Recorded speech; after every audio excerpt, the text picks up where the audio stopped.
Good evening and welcome to Mining the Riches of the Parsha. Tonight is Thursday night, February 22nd, 2024. I've been looking forward to this all week, and I'm so grateful to every one of you who's put aside the time to be here so that we can study together. So, there was an elder Jewish man, and Nebuch, his wife, passed away, and his sons wanted to come up with a way to keep him company, so they bought him a parrot. Now, the man was a religious man, and every day he would wake up and he would daven, he would pray, and after a while, the parrot learned to say the prayers because he heard them from this man every day. So the old man was so thrilled that this parrot could daven, he decided he was going to take the parrot to the synagogue on Rosh Hashanah. Now, he came into the synagogue on Rosh Hashanah, the beginning of the Jewish New Year, the high holidays. The rabbi was not so happy with it. But when he heard that this is a parrot who can daven, who knows how to pray, all right, maybe this is something to see. And I'll just say this was not at ADATH. People started betting on whether the parrot could daven or could not daven. And the man, this old man, took bets totaling $50,000. So there's $50,000 riding on this parrot. And the man says to the parrot, okay, show them what you can do. Start to daven. The bird is silent. Not a peep. Not a word. And so the man lost his debt, and he left shul $50,000 in debt. That's what you get for betting in shul on Rosh Hashanah, but that's what happened. But when they got home, the man said to the parrot, what did you do to me? I know that you can daven. Why did you keep quiet? Now I've lost all this money. I'm $50,000 in debt because of you. Why did you do this? And the parrot says to the man, you know, you could use a little bit of business imagination. Because you got to look ahead. Can you imagine what the stakes will be like on Yom Kippur?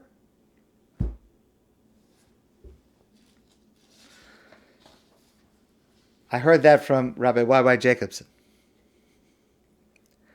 But it's relevant to this week's Torah portion because at the beginning of our Torah portion, the Parsha Tetzaveh, the Torah says that Aharon, Moshe's brother, the first Kohen Gadol, the first priest, is commanded to light the menorah in the Mishkan, the sanctuary.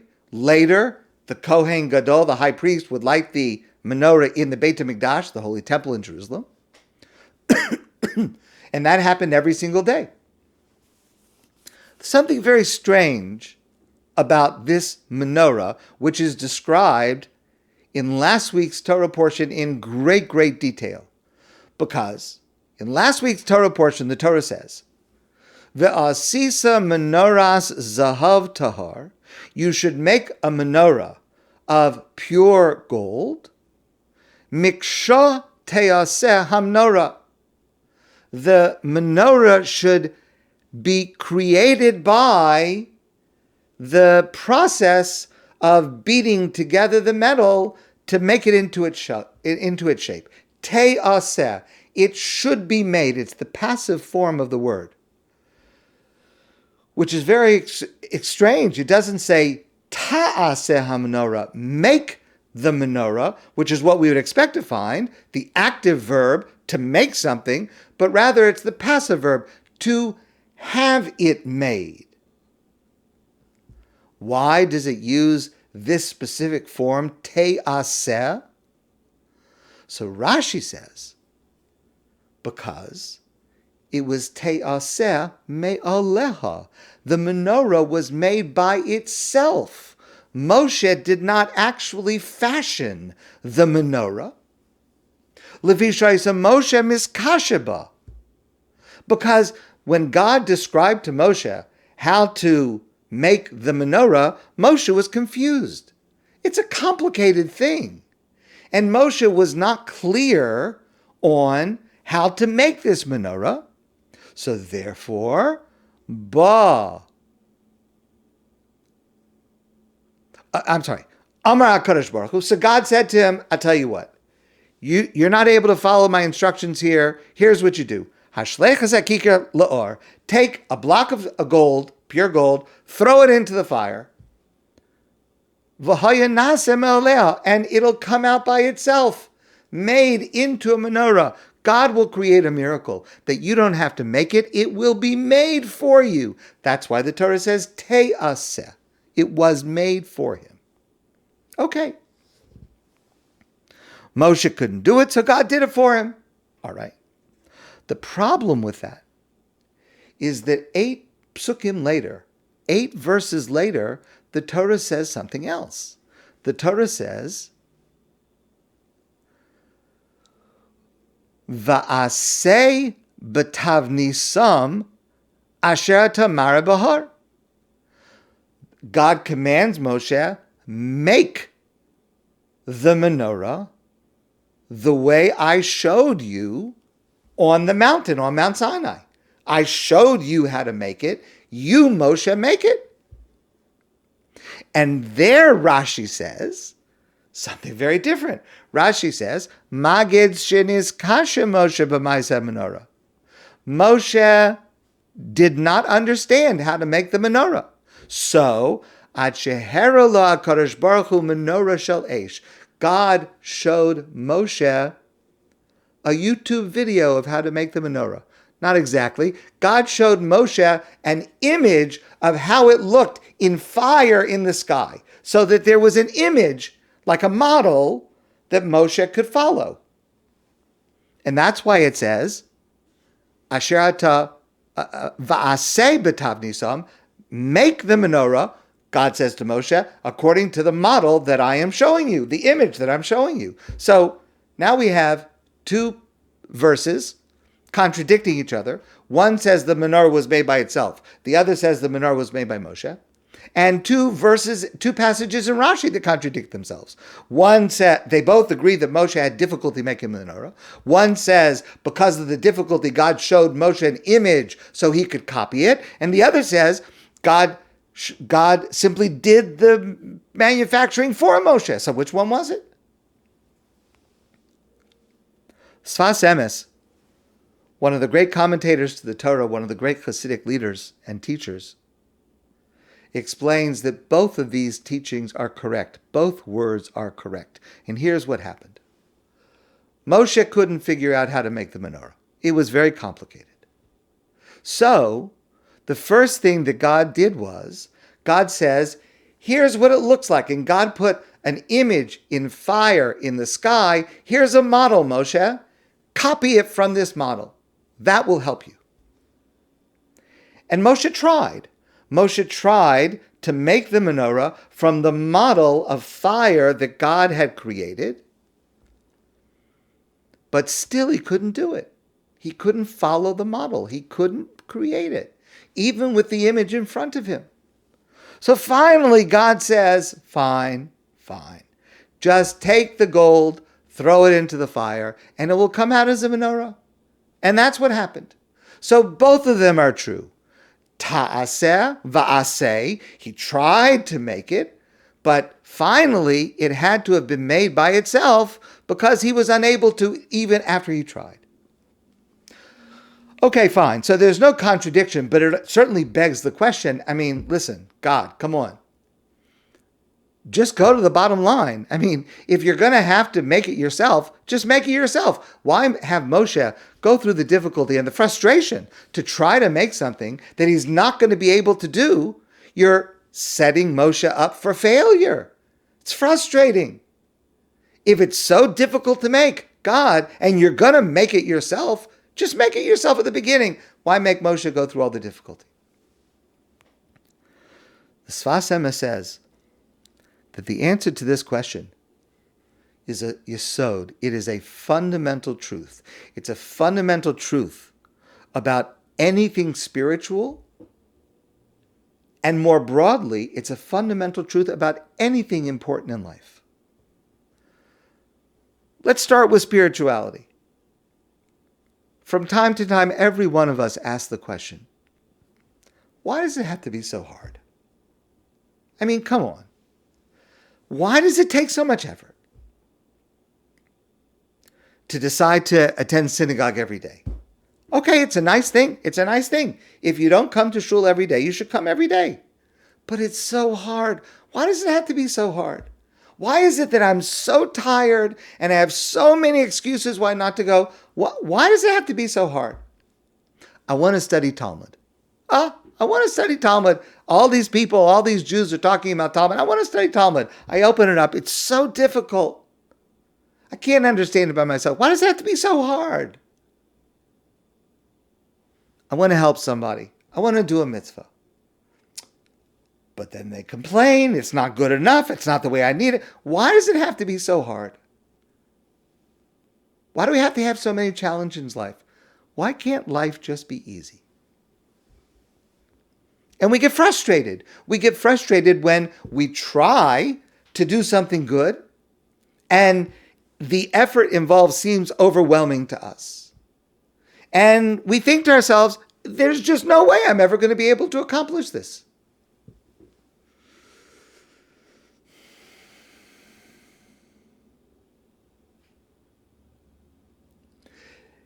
The answer to this question is because we wouldn't grow if it was easy, if we could accomplish it the first time. We have to try. We have to put forth the effort. But here's the promise, certainly when it comes to spiritual endeavors. God promises us, if you try, if you give it your best effort, I'll help you. I'll help you succeed. You don't have to finish the task. Remember the famous saying in Pirkei Avos, you don't have to finish the task. God says when it comes to spiritual pursuits, certainly. Try, just put in the effort, and I'll help you. Moshe had to try. He had to put in the effort, and it was frustrating, and he didn't know how he could do it, and he was maybe felt overwhelmed by the enormity of the task, but he tried. And once he tried his best, then God helped him. And that's true for every single one of us. Every one of us has to engage ourselves in ta'aseh. We have to do it ourselves. And if we do it ourselves and we give it our best effort, then in spiritual pursuits for sure, God will help us with te'aseh. He will help that it will be accomplished.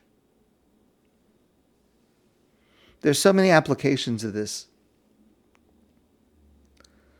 It applies in every area of life. One of the areas that it applies particularly in a particularly important way is the way that we raise our children.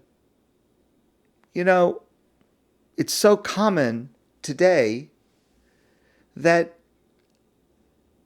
parents want to do everything for their children. Parents want to smooth the way. And parents end up doing the work for the children. And parents end up getting the children out of problems and taking care of issues. And because the parent wants to be able to do whatever they can to make their child's life as smooth as possible. But you know what the problem is? If you make another person's life as smooth as possible, they'll never learn how to walk up a hill. They'll never learn how to jump over an obstacle.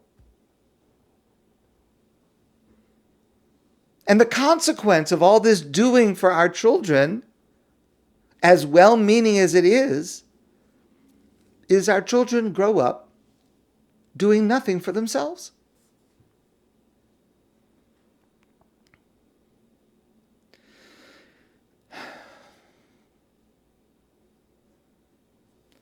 Rabbi Mordechai Gifter told the following story. It's a parable, but it's very important to keep in mind. There was once a king who promised a great reward to anyone who could climb a ladder and from the top of the ladder reach to the top of a certain tower. The only problem was that the ladder did not reach up to the tower. There was a gap, there was a space that even if you were able to stand on the top rung of the ladder, you still would not be able to reach this tower. The king had a requirement for anyone who wanted to try, because if they succeeded, they would get a great reward. And that is, they had to wear a special helmet. A special helmet they had to wear as they were attempting this feat. Well, a lot of people looked at it and they just gave up, because I see the gap between the ladder and the tower. There's no way for me to do that. Some people figured, okay, let me try. And they started climbing. They get a third of the way up, half the way up. They see what's going to go on, what's going to happen when they reach the top. They're not going to be able to make it. And they turn around. They turn around, they come back down. Finally, there was one fellow who was very determined. And he decided he was going to give it his maximum effort. And he started climbing the ladder, and he climbed higher and higher and higher. And finally, as he gets closer to the top rung, he realizes that there's no way that he's going to make it, because the gap between the ladder and the tower is too far for him to be able to reach. But he keeps going. And he makes it to the very top rung of the ladder. And as soon as he got to the top of the ladder, he realized why it was that everyone attempting this feat had to wear this special strange helmet, because the helmet had a magnet inside. And on the top floor of the tower, there was a powerful magnet. And as he reached the top rung of the ladder, the magnet pulled him up to the tower, and he reached the goal.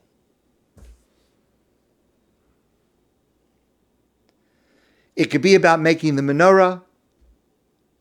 It could be success in getting the parrot to talk. It could be the achievement of anything important in this life. It comes from effort and patience. And we have to teach our children and our grandchildren, and we have to teach ourselves. Ta'aseh first. Do it. Give it your effort. Give it your complete effort, even if you think it's completely beyond you. And then just maybe, if you have given it your complete effort, then maybe the result will appear as if it is te'aseh. It has been done for you. Give it your full effort.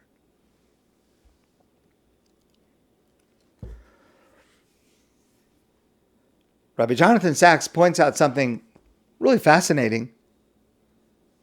Before I read his essay on this, I never focused on this, but he's absolutely right. Up until this week's Torah portion, the Parsha Tetzaveh, every single mention of clothing in the Torah has a common denominator. Let's review them. The fig leaves worn by Adam and Eve. Yaakov putting on Esav's clothing to deceive his father. The Ksones Pasim, the coat of many colors that Yaakov gives to his son Yosef, that creates such enmity. The clothing that Tamar wore as a disguise so that she could attract the man who was actually her former father-in-law Yehuda, but he wouldn't know her because she was dressed in other clothing. Every single time, up until this week's Parsha, every single time clothing is mentioned in the Torah, it is used to either deceive or betray. It's fascinating. The word beged, which means garment, an object of clothing, is the same word as bagad, the same letters, the same word, which means to betray. We say it on Yom Kippur, Ashamnu, bagadnu. we have betrayed. A boged is a traitor. And that's because fundamentally Judaism is not concerned with stylish clothing. Judaism is a religion of inwardness, a religion not of appearances. Judaism is a religion of character, not the formal office of dress and style. That's not what's important to us. Until we get to this week's Torah portion, where God commands that we create bigdei kahuna, the garments worn by the Kohen. So there were 4 garments worn by every Kohen, and 4 plus 4 more, a total of 8 garments worn by the Kohen Gadol, the high priest. First one was Aharon. And these 8 garments were created, the Torah tells us, lechavod ulesifaras, for honor and for splendor. For the honor and splendor of Aharon, the high priest. But it doesn't mean exactly what you might think it means. Because let's remember, Rabbi Sachs analyzes, this whole narrative, the construction of the Mishkan and the office of the Kohen Gadol and the garments that he would wear. And remember, these garments, they had jewels and they had threads with silver and gold and purple. I mean, it was magnificent. It was a spectacular appearance. All of this was a response to the egel, to the golden calf. Let's remember the story. Because fundamentally what happened was the Jewish people were led by Moshe. And the way it was set up at that time, there was no one to succeed Moshe. And if for whatever reason Moshe was not there, then the Jewish people were lost. So Moshe goes up the mountain. There is a miscommunication about when the people expect him back. And Moshe doesn't come back when they expect him, and they go to pieces. Because Moshe, who is a prophet,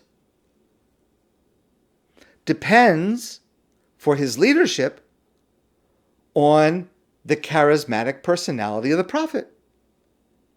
And that is something that cannot be sustained beyond the person Moshe. It's only Moshe that spoke to God. It's only Moshe that went up to the top of the mountain. And so if Moshe doesn't come back down when we expect him to, we're lost. There's no successor. There's no plan B. And because of that, they build a golden calf. But in response to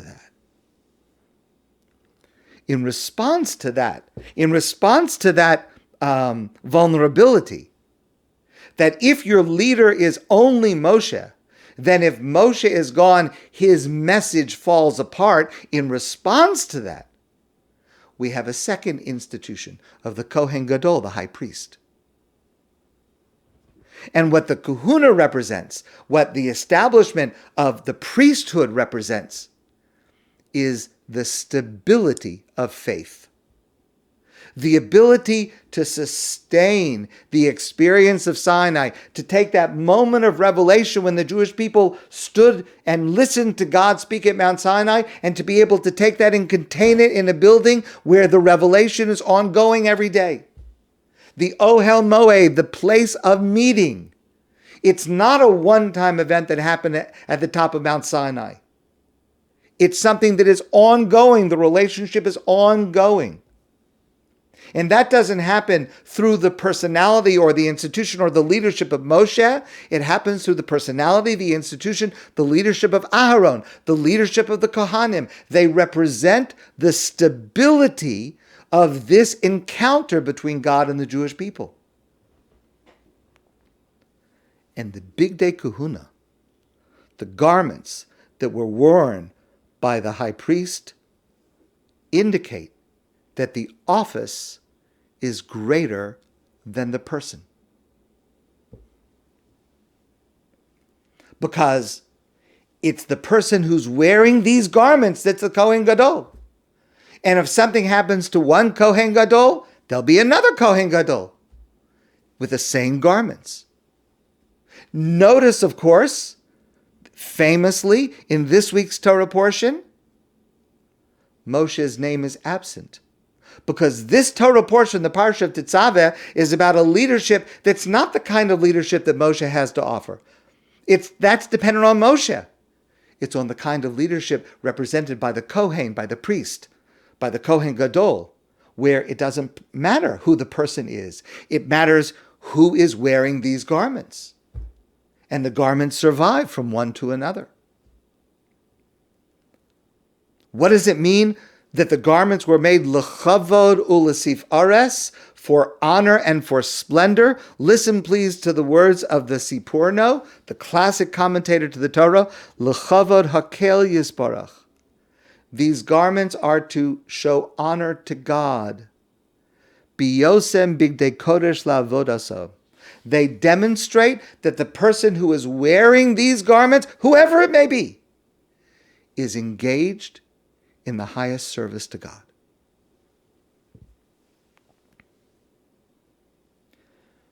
Rabbi Aaron Lichtenstein adds to this, and he says that when we take these beautiful garments,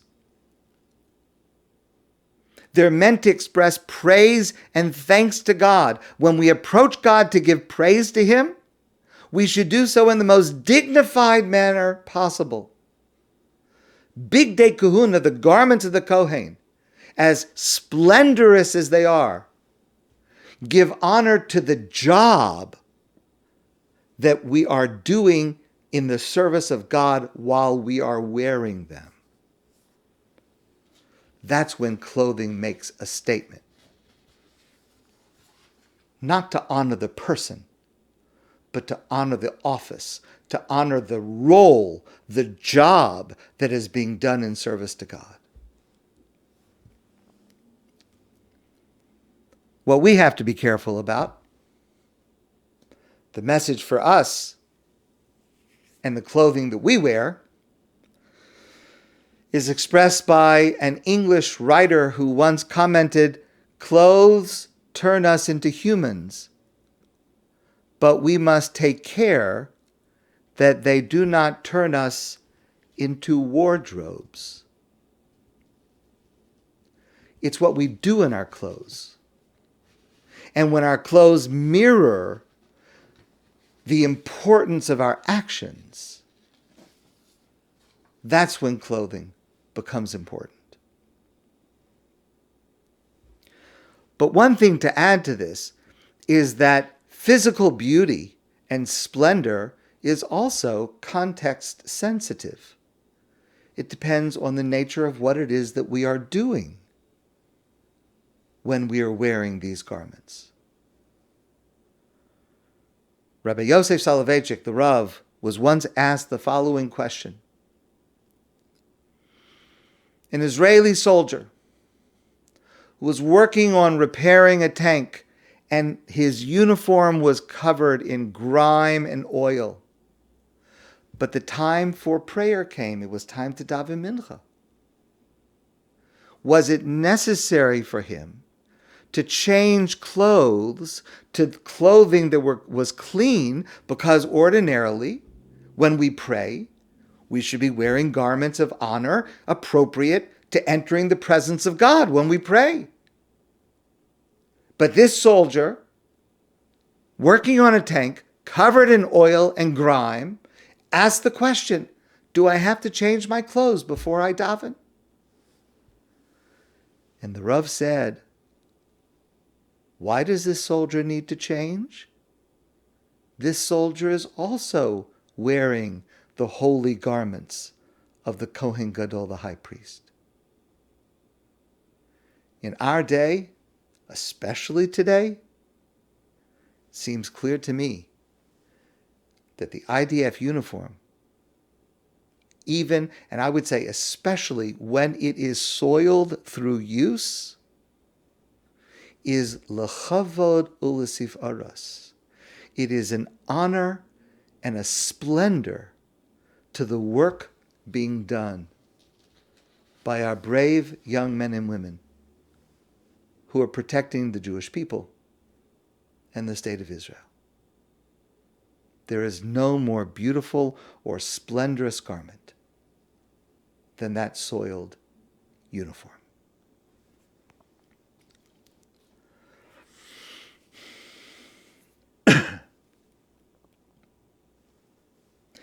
I mentioned this last week, and if you're following the Torah reading in the synagogue, it's becoming clear.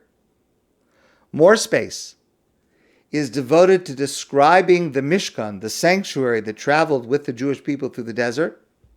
More space in the Torah is devoted to this subject than any other subject in the Torah. Now, without any doubt, it was a beautiful and awe-inspiring spectacle. And as we study these Torah portions carefully, and we try to visualize the physical structure of what's being described by the Mishkan and everything that was inside of it, we start to notice something very curious. And if perchance we've studied, let's say, art history, and compared different forms of aesthetic expression, we may be able to put this secular learning to very good use in deepening our appreciation of the Torah in our Torah portion and in these Torah portions that describes the Mishnah. For example, the garments of the Kohen Gadol. So beautiful, but so complicated. There were fabric made of different threads with gold and silver and purple. And there were different garments, and at the bottom of one there were bells, and there was a hat, and there was a belt, and there were jewels, precious stones on the shoulders and on the breastplate, all kinds of things going on, all kinds of colors, all kinds of textures, all kinds of things going on just for the garments of the Kohen Gadol. And as we look further, we notice that there is nothing simple in the Mishkan. The style of design is very complex, containing many elements and pieces. For example, the Aron, the ark, we talked about this last week. It's not one, it's 3 layers. And it's not covered by a flat, simple top. It's covered by a top, and that has angels, keruvim coming up, and the wings come up to the top, and they're almost meeting, and to the face of a man, the face of a woman. I mean, it's complicated. Every single thing has so many different elements to it. The menorah, which gave Moshe so much trouble. Even in the Torah's description of it, the menorah had branches, and each branch had balls and cups and blossoms. It's easy to see how Moshe couldn't figure it out. It's so complicated. So many different pieces. The urios, the covering over the structure. It wasn't one simple swath of fabric. It was multiple pieces that were sewn together into sections, and then the sections were attached with hooks and loops. Almost every element of the Mishkan is either comprised of multiple components or multiple pieces that are connected. Now, if we were to use a secular term, if we studied art history, we might classify the style of the Mishkan as Baroque or even Rococo, very unlike a modern or even in a classical aesthetic. What is the message of the style of the Mishkan?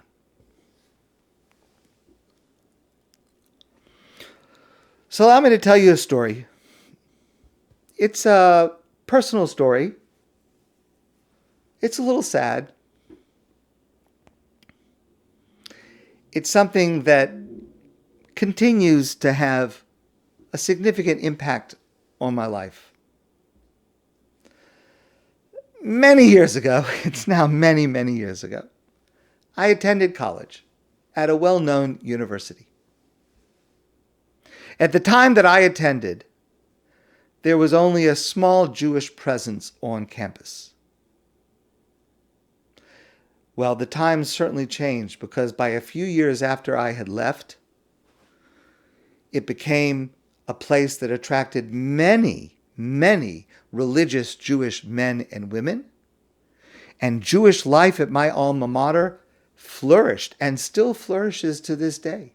Hundreds of religious young men and women attend this very famous university.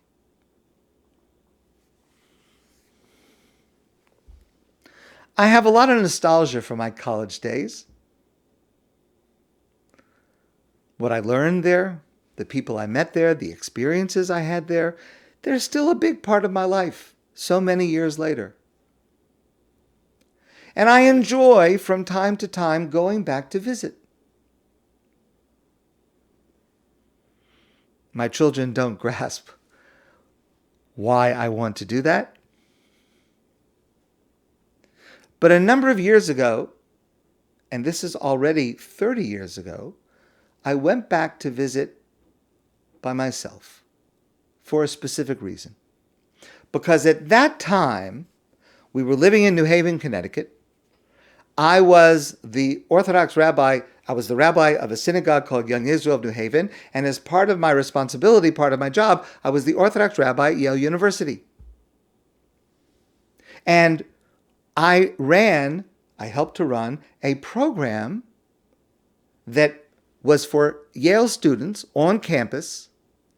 It was a Torah study program. It's called the Beit Midrash program. It was a program where once a week people would come, men and women, and instead of having a lecture or a discussion, people would gather in pairs.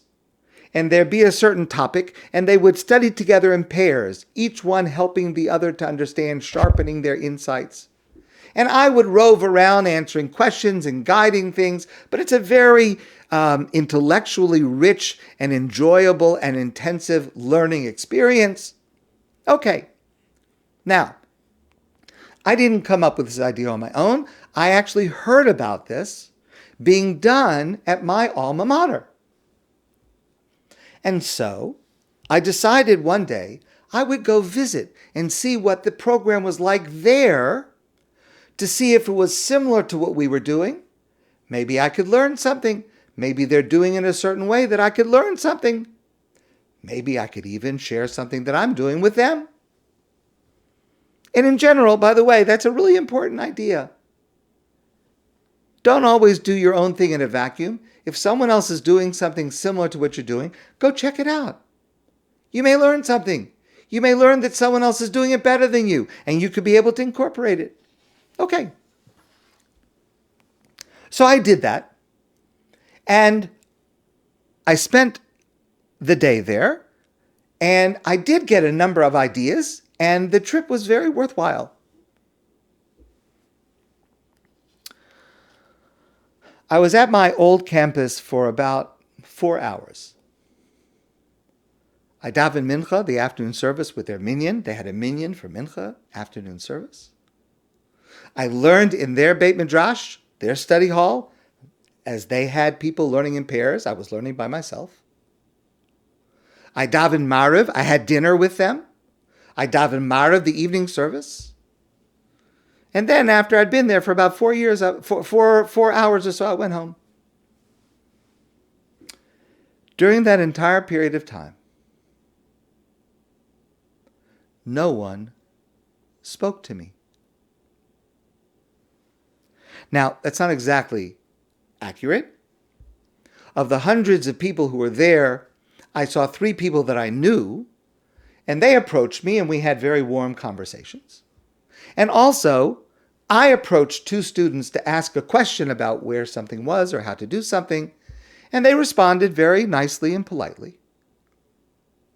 But during the entire time that I was there, no one came up to me, an obvious stranger, and said, "Shalom Aleichem.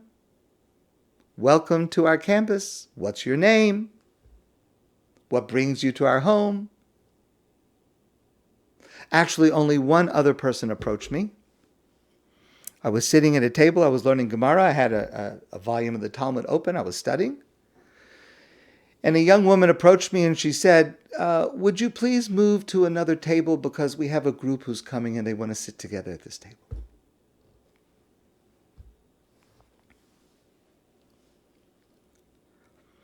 If we see someone we don't recognize and we don't say hello to them, we have pieces, lots of little pieces spread out.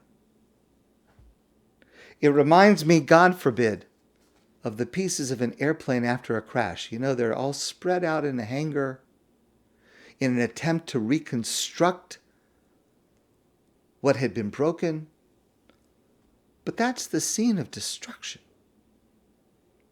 Our job is to join those pieces together.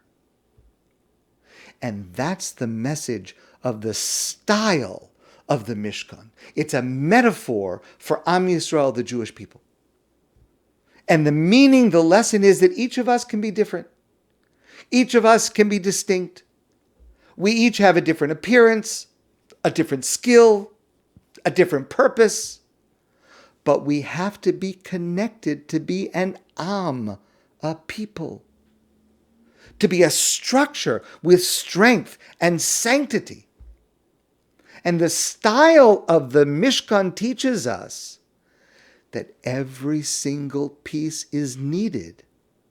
From the Aron Kodesh that held the Aseret Dibros, the Ten Commandments, to the loops that held together the curtain. And if even one piece is missing, off to the side, uninvited, unwelcomed, unattached, the integrity of all the pieces and the whole structure is compromised. And that is the goal of the Mishkan. The Torah says, V'haya HaMishkan echad. When it was all made and all put together, it was one. All the pieces were connected, nothing lying to the side by itself. And that's our responsibility. To gather, to appreciate, to welcome every piece so that no one's left out. No one's disconnected. Only then are we whole. And every single one of us has to take that responsibility. Don't assume someone else will do it. And it's so easy. It just takes a word, just an expression to make the difference between loneliness and warmth, between alienation and friendship, between separation and a sense of belonging. And so as we review this week, last week, the next coming weeks, as we review the lengthy, detailed description of the Mishkan, and we try to see the magnificent image in our mind's eye, let's remind ourselves not to overlook a single piece of our structure.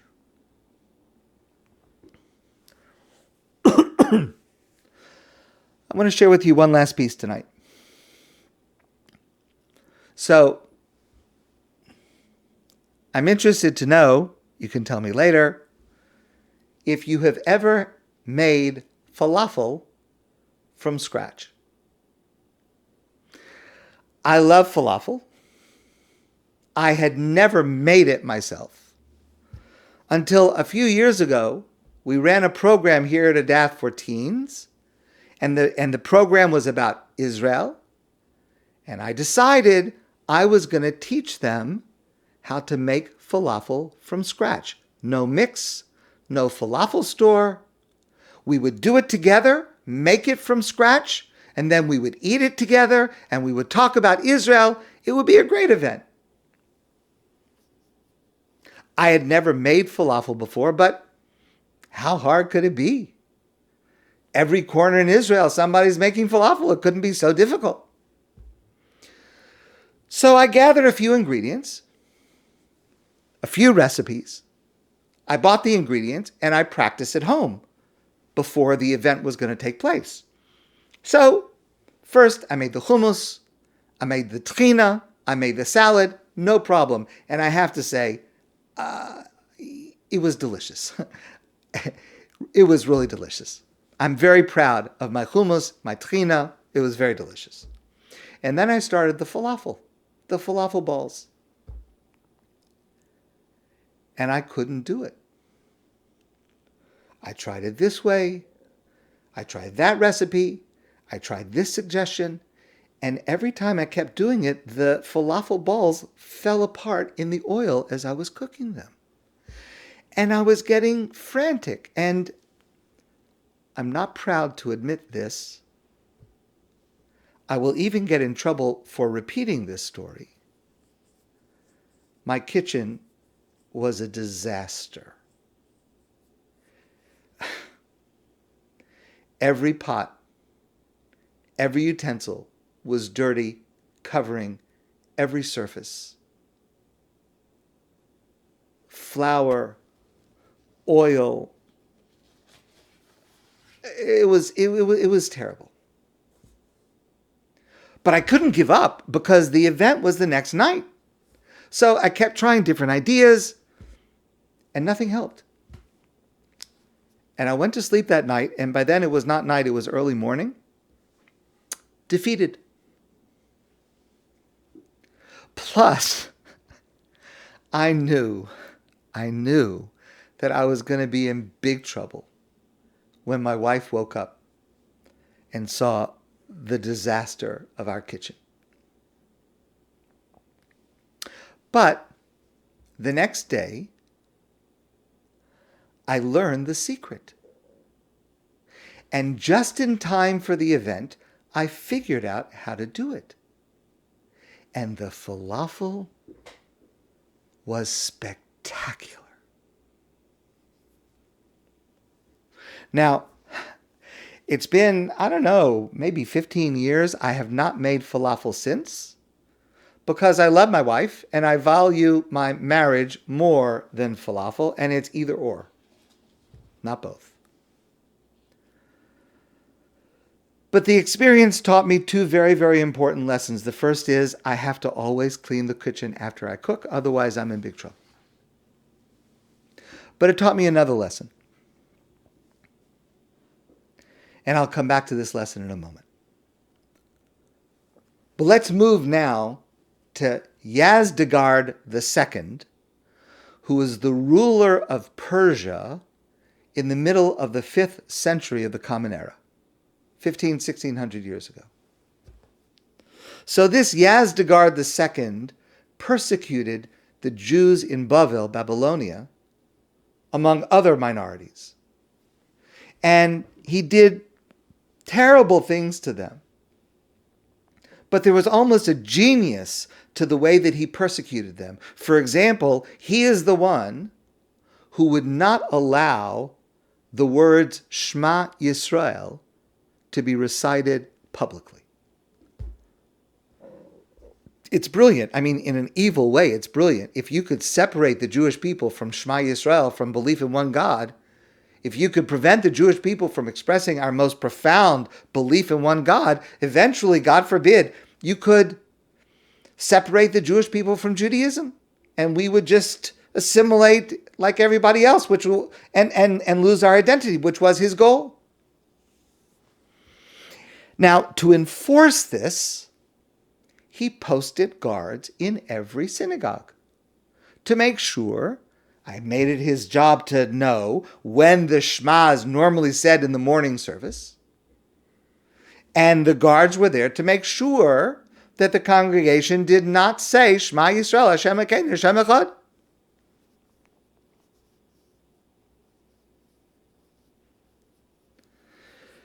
And so what the Jewish people did at that time is they came up with a solution.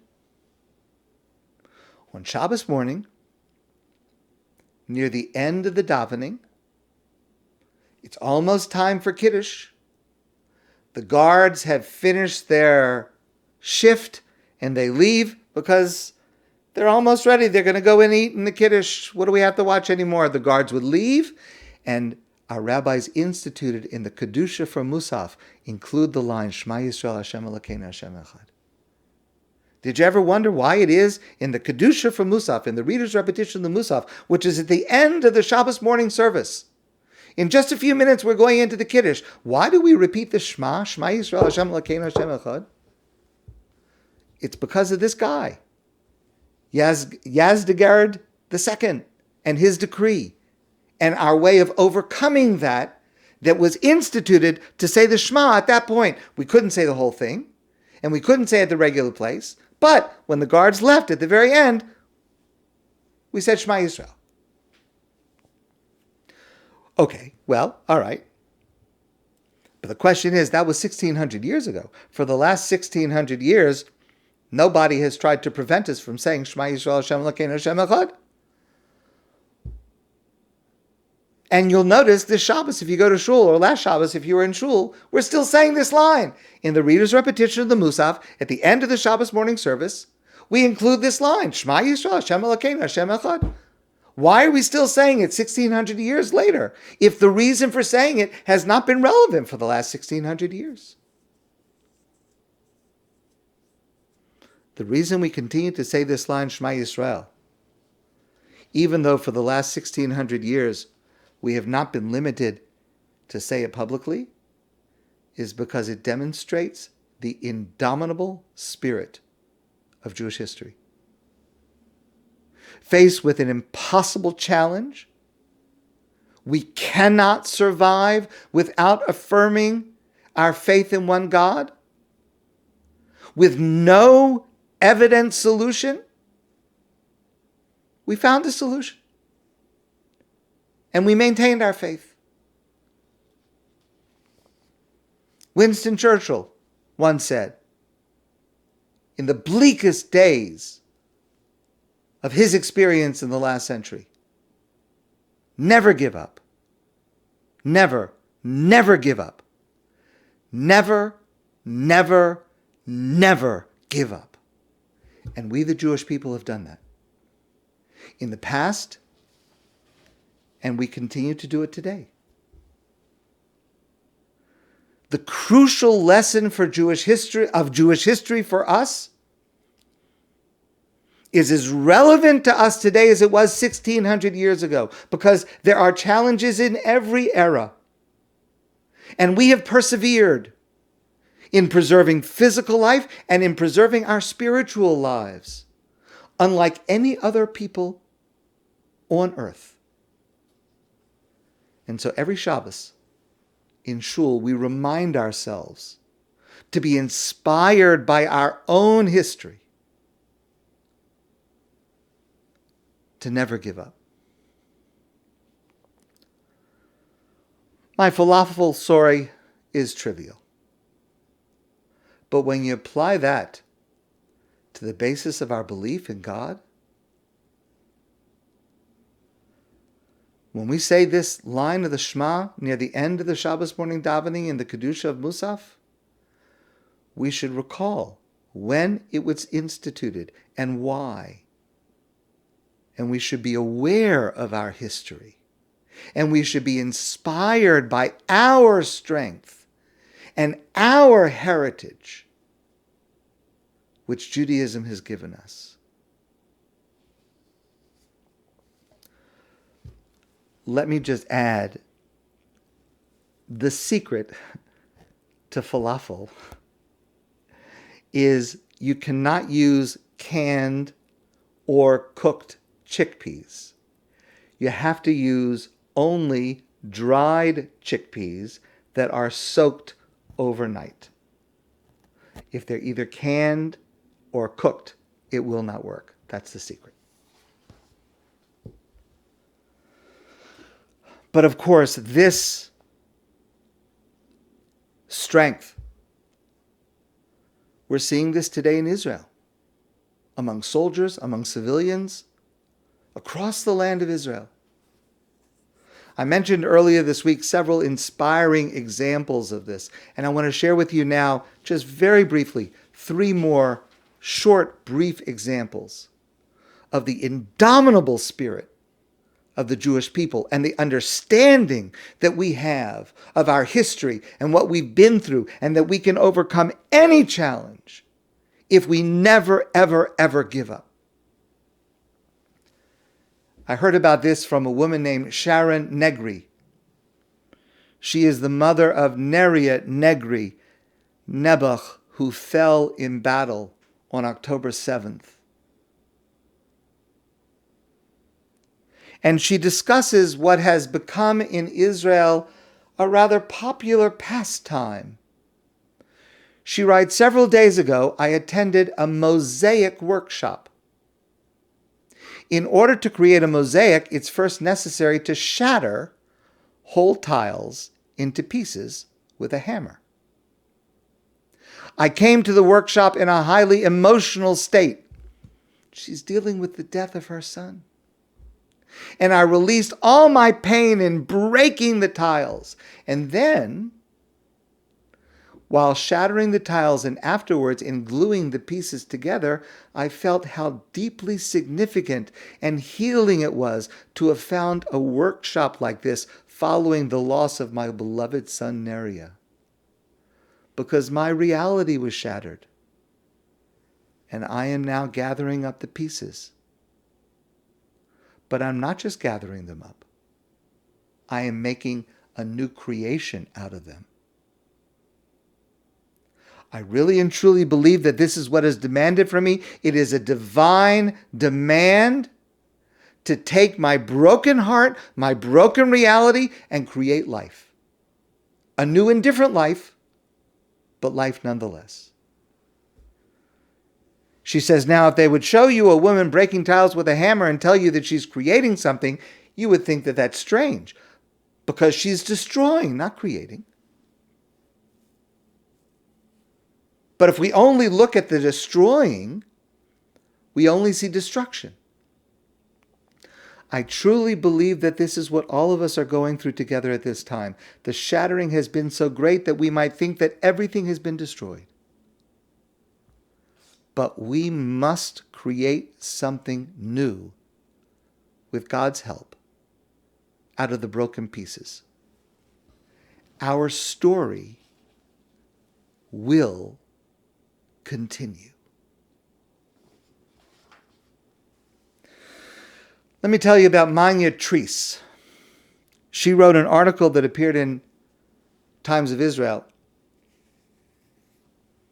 When we win this war, a love note to my husband. So she writes, Osama bin Laden was killed 4 months and 2 days before I married my husband. Matt, her husband, was still in the United States Army then.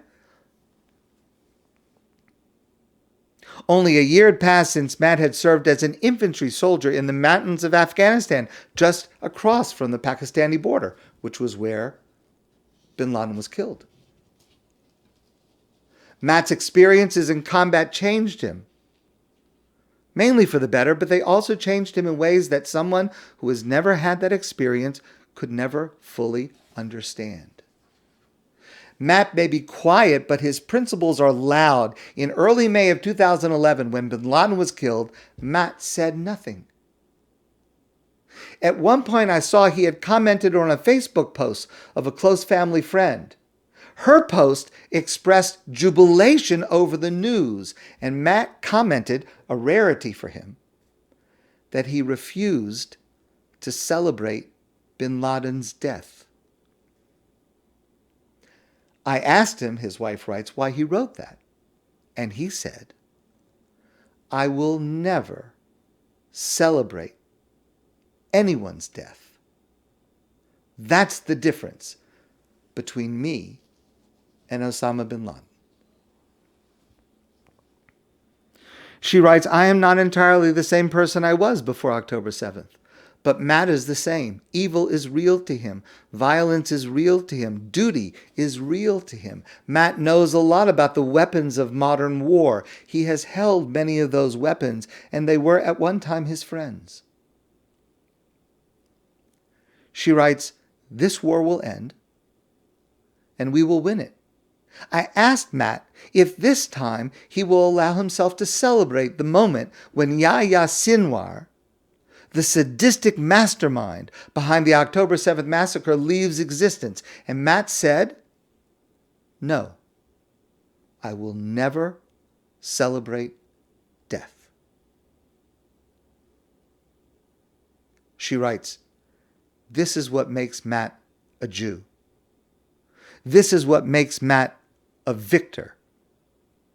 And this is precisely what makes Matt my home.